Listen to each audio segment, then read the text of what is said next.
এছাড়া new York টাইমসকেও একজন মার্কিন কর্মকর্তা জানিয়েছেন, এই হামলায় অন্তত 6টি B-2 বোমারু বিমান অংশ নেয়। বিমানগুলো থেকে মাটির গভীরে অবস্থিত ফোর্দো পারমাণবিক স্থাপনার উপর আধা ডজন 30,000 পাউন্ড ওজনের বাংকার ব্লাস্টার বোমা ফেলা হয়েছে। এছাড়া নাতাঞ্জ ও ইস্পাহানের পারমাণবিক স্থাপনায় নৌবাহিনীর সাবমেরিন থেকে ছোড়া হয়েছে 30টি টমাক ক্রুজ ক্ষেপণাস্ত্র বা TLAM। ওই কর্মকর্তা আরও বলেন, একটি B-2 বিমান থেকে নাতাঞ্জেও 2টি বাংকার ব্লাস্টার বোমা ফেলা হয়েছে। হামলার পর ট্রাম্প ঘোষণা দেন, মার্কিন সামরিক বাহিনী ইরানের প্রধান 3 পারমাণবিক স্থাপনায় অত্যন্ত সফল হামলা চালিয়েছে।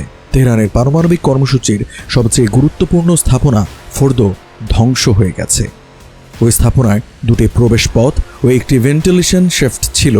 ধারণা করা হচ্ছে সেখান দিয়েই ম্যাসিভ অর্ডিন্যান্স পেনিট্রেটর বা MOP বোমাগুলোকে ভেতরে প্রবেশ করানো হয়।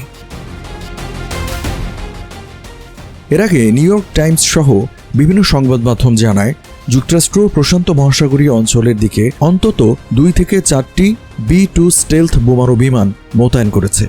ইরানের পর্বতের নিচে অবস্থিত অত্যন্ত সুরক্ষিত ফোর্দো পারমাণবিক স্থাপনা